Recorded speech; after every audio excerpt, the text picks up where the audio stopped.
오늘께는 히브리서 10장 26절서부터 31절의 말씀으로 구원의 걸림돌 교만, 이런 제목으로 은혜를 나누려 합니다. 지난 수요일 날 우리 지방회에는 은퇴 목사님들로 구성된 성광회가 있어요. 그 성광회 모임이 있어서 제가 처음으로 참석했거든요. 은퇴한 목사님들이 모여서 이런저런 얘기를 해요. 그게 나름대로 관심이 있었어요. 목회 여정을 다 마친 이분들이 어떤 얘기를 나누나, 무슨 말을 할까. 그리고 유심히 그분들의 말하는 것을 옆에서 귀담아 들었거든요. 그분들의 이야기를 쭉 들어가면서 제가 내린 저 나름대로 생각이 있었어요. 그분들이 지난 목회하면서 그들이 이뤘던 업적에 대해서 주로 얘기를 하더라고요. 내가 그때 무슨 교회당을 지었는데 그 교회당의 면적이 어떻고 그런 얘기들, 해외에 설교를 하러 가서 어땠다는 얘기들, 그런 얘기들이 주를 이루는 것을 보았어요. 근데 저는 아무리 저 자신을 살펴봐도 나를 나타낼 게 하나도 없었거든요. 말할 것도 없고, 무엇을 내가 자랑할 것도 없고, 업적도 없고. 그래서 저는 40년 전에 신학 공부를 할 때 조그만 개척교회를 섬기면서 새벽 기도를 나가 기도했던 내용이 있었어요. 차디찬 세멘트 바닥에 신문지를 깔고 무릎을 꿇고 하나님 앞에 기도했던 내용 중에 하나가, 하나님 나를 낮아지고 겸손하게 하고 겸손하게 해주옵소서. 그리고 제가 기도를 했어요. 근데 그것이 오늘날 와서 딱 보니까 1.1획도 틀림없이 그대로 성취되었어요. 사실 저는 기대를 했거든요. 내 종아, 네가 참 겸손하기를 원해서 네가 나에게 이렇게 기도하니 내가 너를 높여주리라 하는 그런 기대가 왜 없겠었겠어요. 솔로몬의 기도를 들으시고 하나님께서 내가 구하지 않는 명예와 부도 내가 너에게 주리라 한 것처럼 내게도 그렇게 하지 않을까. 근데 40년이 지나서 결산을 해보니까 어쩌면 그렇게 하나 드러낼 것도 없고 나타낼 것도 없고, 어떻게 그렇게 자랑할 것이 하나도 없게 만들어놨나. 그러면서 나름대로 후회한 적도 있어요. 좀 더 크고 넓게 기도할 걸. 주여 나도 세계적인 목회자가 되게 하시고 크고 화려한 교회를 지어서 하나님 앞에 영광 들리게 해주옵소서. 그렇게 기도할 걸. 왜 이렇게 낮고 겸손하게 하고 겸손하게 해달라고 기도를 해서 그 기도의 내용대로 내가 이렇게 왔나.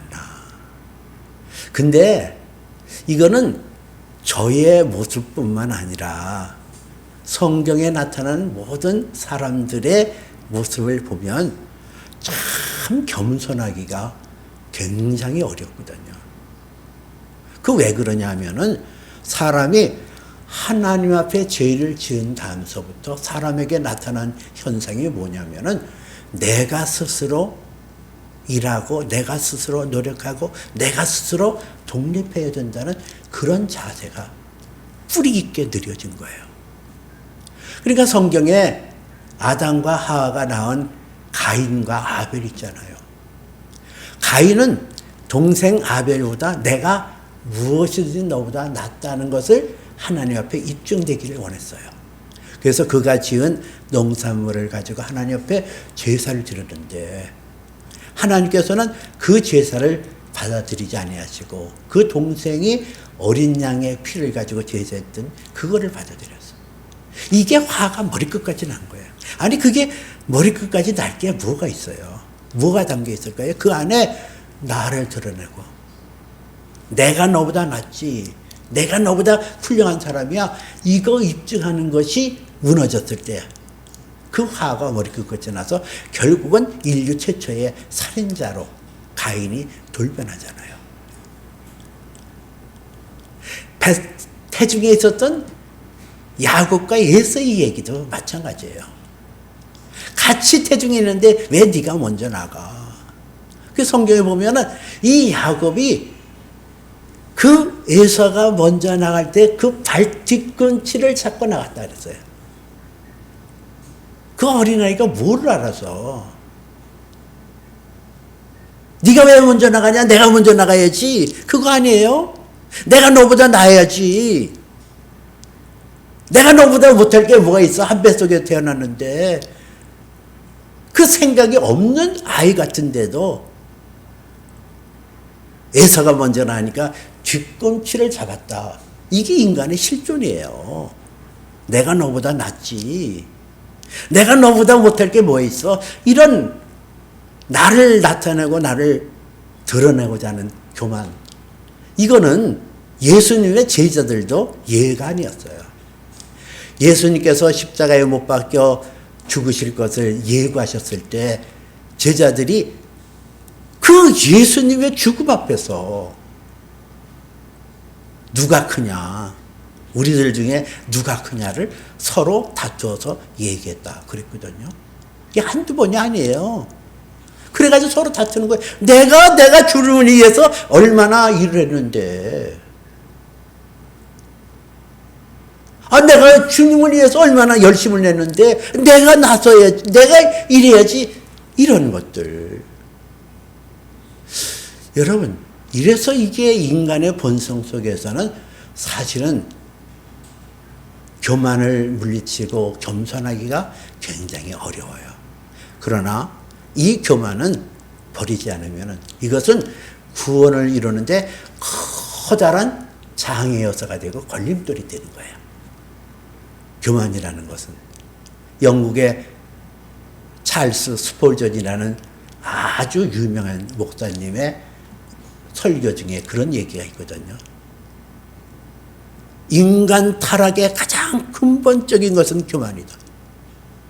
사탄의 타락의 그 주요 핵심도 교만에 있다. 모든 죄의 뿌리는 교만에서 시작되어진다. 즉 다시 말해서 사람의 교만이라는 것이 나를 드러내고 나를 나타내고 나 중심적으로 되어지고 나의 어떤 탁월성 이런 것을 나타내고자 하는 그 욕망이 죄의 뿌리라는 거예요. 사탄의 유혹이기도 하고 사탄이 그것을 통하여 우리를 계속 괴롭히고 이끌어간다는 거예요. 그 교만하기 쉬운 그것들. 그래서 오늘 성경 히브리서 10장 26절에 이렇게 나와 있잖아요. 우리가 진리를 아는 지식을 받아들인 후에 짐짓 죄를 범하면 다시 속죄하는 제사가 없겠고 이렇게 나와요. 여기서 구원을 아는 지식을 받은 후에 우리가 하나님의 진리를 받았다는 거예요. 진리를. 구원에 이르는 진리예요. 그 진리가 뭐예요?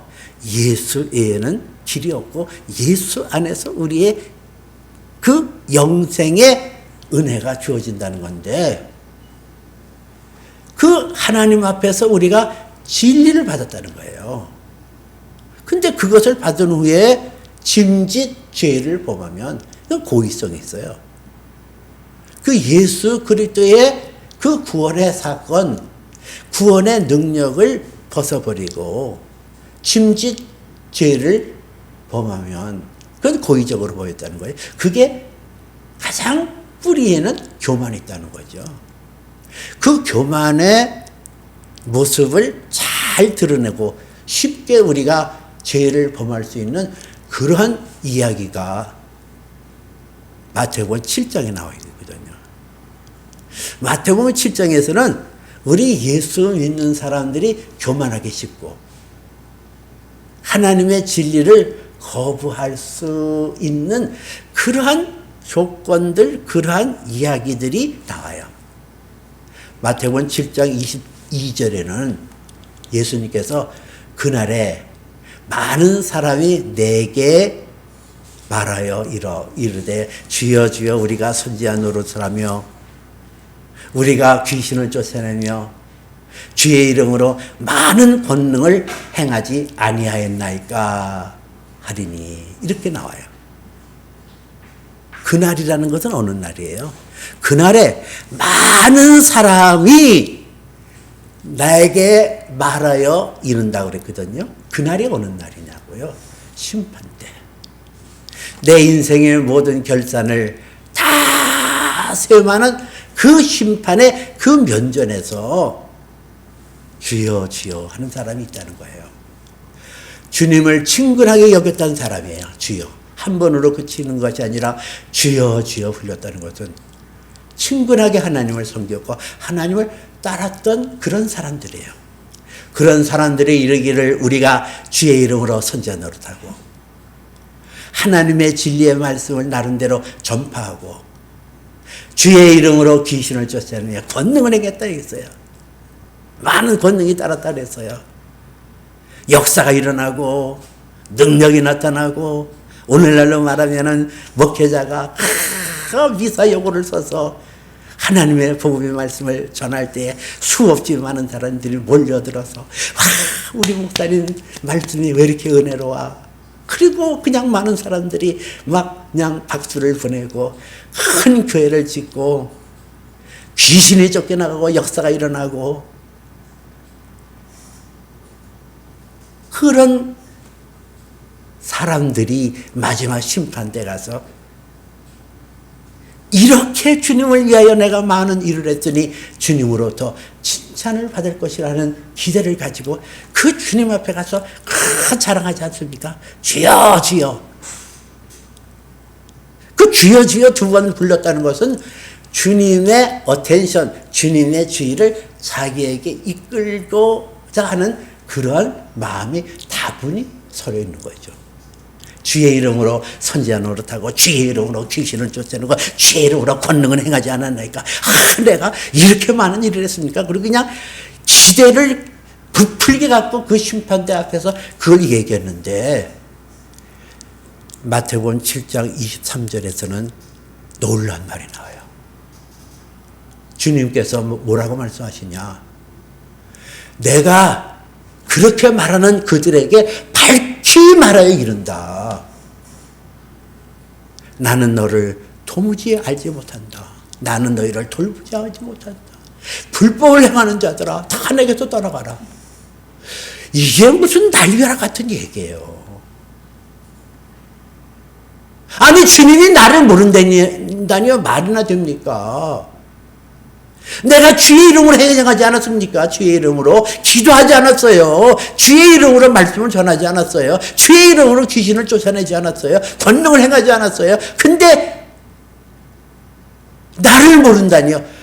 이건 어떻게 받아들여야 돼? 이 청천벽력 같은 얘기. 알지 못한대요. 밝히 말한다. 나 너 몰라. 이 예수님의 말씀에서 예수님의 거짓말한 걸까요? 그리고 그들을 향하여 더 끔찍한 얘기 하잖아요. 불법을 행하는 자들아 다 내게서 떠나가라. 야, 이거는 정말 상상을 초월한 얘기예요.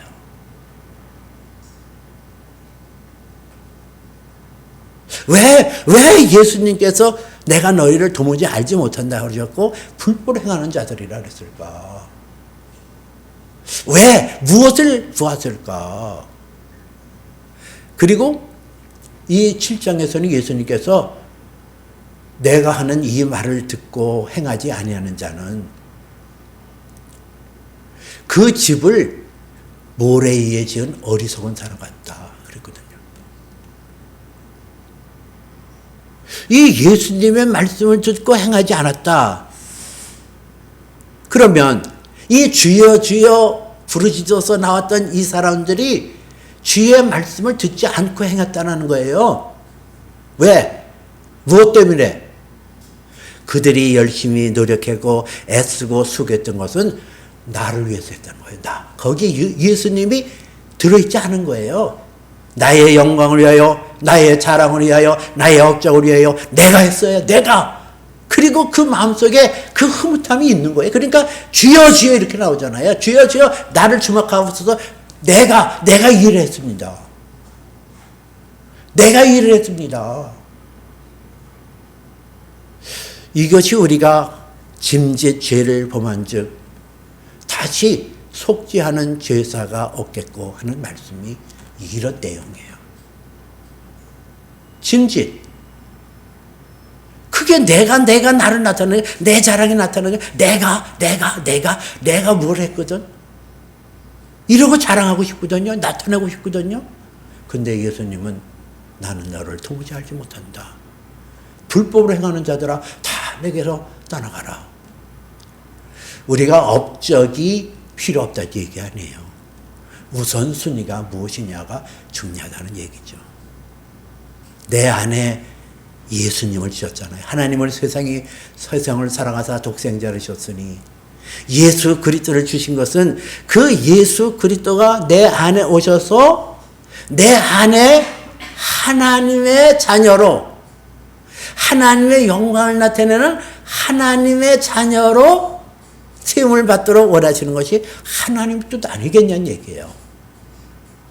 하나님께서 우리에게 보시는 것이 내가 무슨 일을 하고 무슨 것을 나타내고 그게 아니라 우선은 내 안에 예수 그리스도의 영을 통하여 하나님의 자녀로서의 모습이 드러나는 것이 우선이 아니겠냐는 얘기죠. 그것에 목적을 두는 것이 아니라 내가 무엇을 행했다, 내가 무엇을 이뤘다, 내가 무엇을 했다. 그것이 우선되어서 그것을 자랑하고 그것을 기뻐하고 그것 때문에 나온다는 자는 그것이 불법을 행하는 자임을 말씀하고 있어요. 근데 내가 너보다 낫지. 내가 너보다 나아. 그런 교만이 우리 안에 있어요. 참 교만이 내게서 떠나가는 게 굉장히 어렵거든요. 그 교만으로 말미암아 오늘 29절에서는 하물며 하나님의 아들을 짓밟고 자기를 거룩하게 한 언약의 피를 부정한 것으로 여기고 은혜의 성령을 욕되게 하는 자가 당연히 받을 형벌은 얼마나 더 무섭겠느냐 너희는 생각하라 그래요. 이 교만이 쌓여지면 하나님의 아들을 짓밟는 거예요. 이 교만이 우리에게서 싹트고 그것이 습관화되고 그것이 나타나고 그것이 자꾸 이렇게 증가되어지면은 나를 거룩하게 하는 그 언약의 피 내가 의예요. 내가 의지. 뭐 예수의 피가 뭐가 그렇게 대단한가. 그 예수의 피를 인정하네요. 나를 거룩하게 하는 거, 나를 온전케 하는 것이 예수의 피거든요. 그 예수의 피마저 부정한 것으로 여기고 은혜의 성령을 없인 여기고 그런 사람에게 임할 형벌이 얼마나 무겁겠냐. 이걸 생각하라는 거예요. 참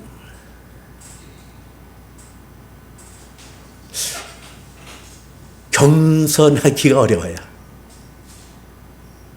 교만하기는 쉬운데 겸손하기는 정말 어려워요. 그러면은 어떻게 우리가 교만을 벗어나서 겸손할 수 있을까? 어떻게 겸손할 수 있을까? 우리의 생각의 구조를 바뀌어야 되거든요. 시편 90편 4절에 이런 말씀이 있어요. 주의 목전에는 천년이 어제의 하루 같고 한밤의 한순간 같으니이다. 밤의 한순간 같을 뿐이다. 그랬거든요. 우리가 사는 이 세상은 잠깐이에요. 한 경점. 개역 성경에는 경점이라는 표현을 쓰거든요. 밤중에 경점 같다. 그것은 점 하나. 있으나마나. 영원한 세계는 있으나마나. 이 땅에서 주어지는 것이 아무리 위대한 업적을 가지고 무엇을 한다 할지라도 영원의 세계에 가면 그것이 그렇게 빛이 나지 않아요. 갈 수도 없고. 우리가 가져야 될 것은, 우리가 진짜 가져야 될 것은 하나님 나라가 영원한 세계고 이 땅에서는 잠깐 있다가 우리 하나님 앞에 간다. 이걸 날마다 우리가 인식해야 되거든요. 이 세상에서 네가 잘났니 내가 잘났니 그게 아무 의미 없어요. 잘나도 한계가 있고 못나도 한계가 있어요. 제가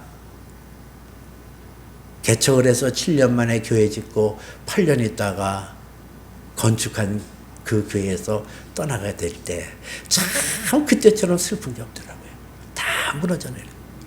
그래서 주님 앞에 강단에 올라서 통곡을 하면서 다 잃었습니다. 그때 예수님께서 하신 말씀이 너는 왜 다 잃었다고 생각하냐? 너는 나 하나로 만족할 수 없더냐?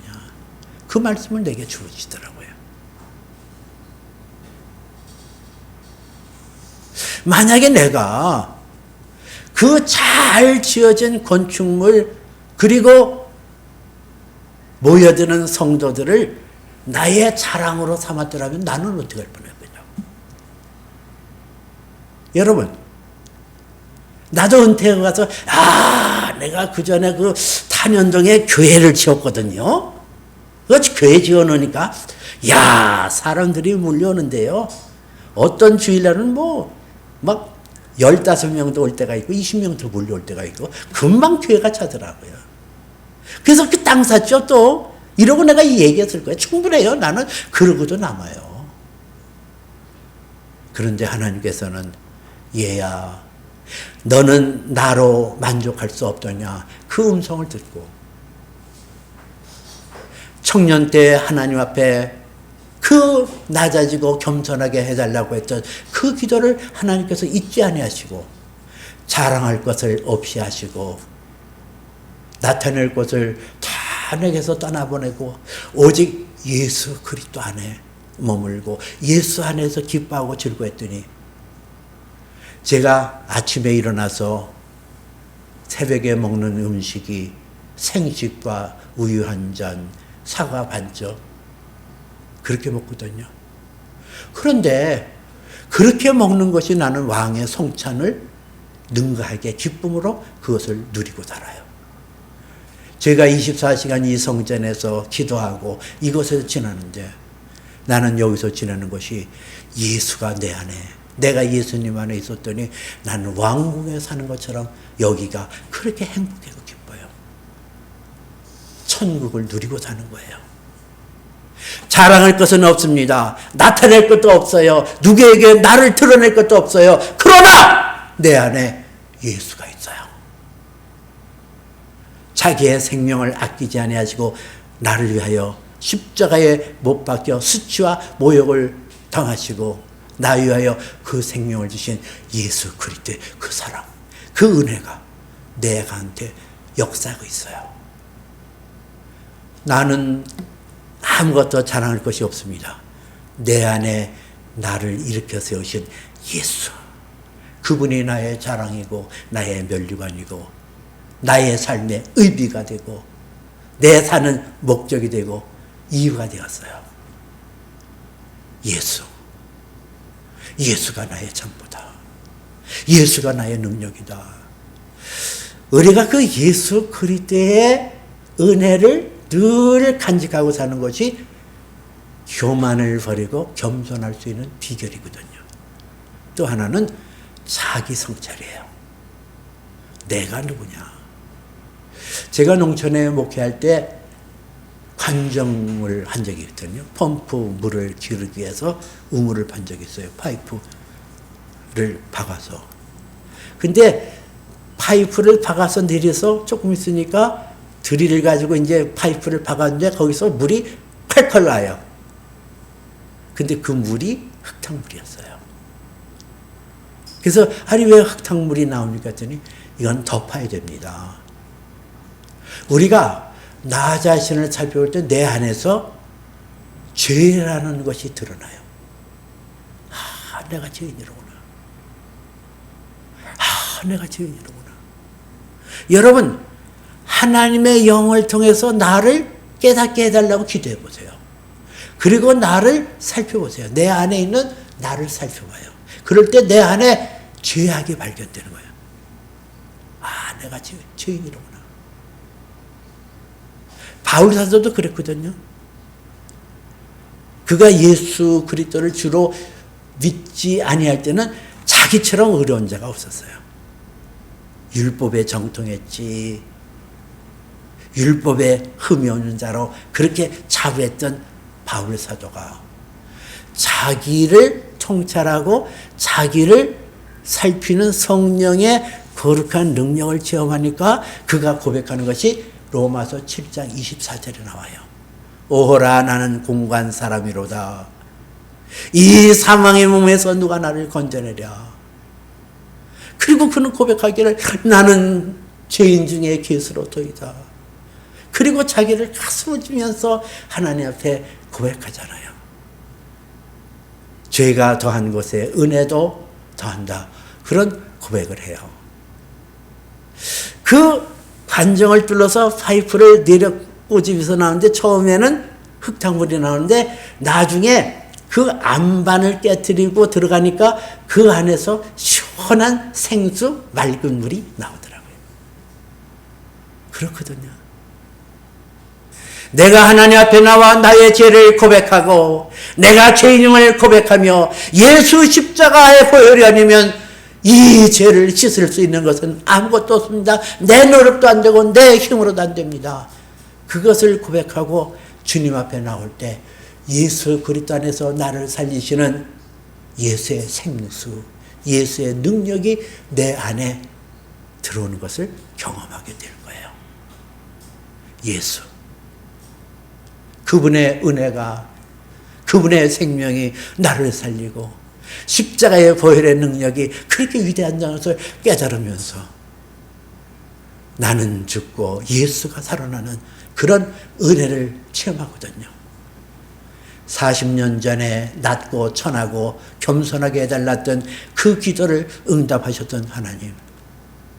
순간순간 나는 자랑할 것이 없고 나타낼 것이 없어서 그렇게 했던 그 순간들이 있었지만 40년이 지난 지금에 와서는 아, 하나님의 은혜로다.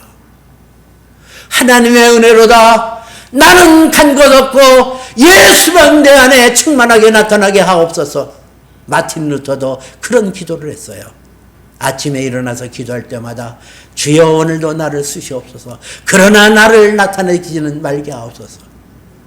종교개혁자 마틴 루터의 고백처럼 내가 철딱서리 없이 기도했던 그런 기도였지만은 그 순간에 성령께서 내 체질을 아시고 나의 형편을 아시고 내가 하나님의 은혜로 자랑할 것이 없어야, 나타낼 것이 없어야 예수 생명이 내 안에 흐른다는 것을 알기에 성령께서 내게 그 기도의 내용을 주셨다라고 저는 봐요. 그래요. 나는 자랑할 것이 없어요. 나는 나타낼 것이 없어요.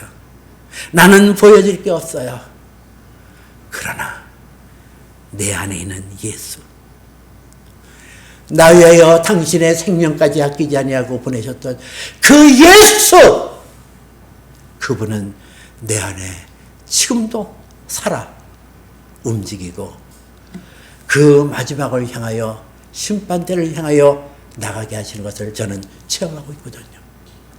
심판대 앞에 섰을 때 내가 여기에 왜 섰냐고 물으신다면 내 고백은 예수님이 나를 살리셨어요. 예수님이 이 자리에 오게 하셨어요. 나는 아무것도 아닙니다. I am not nothing. I am nothing. 나는 아무것도 아닙니다. Only He is. 오직 그만 내게 계실 분입니다. 나는 하나님 앞에 심판대에 설 때 아무것도 자랑할 것이 없을 것을 나는 압니다. 그러나 내 안에 역사하시는 예수, 그 생명이 나를 새롭게 하고 나를 온전케 하고 나를 복되게 할 것을 믿기에 나는 그 심판대 앞에 담대히 서게 되어질 것입니다. 구원의 걸림돌 교만, 내 힘으로 이걸 밀어버릴 수 없어요.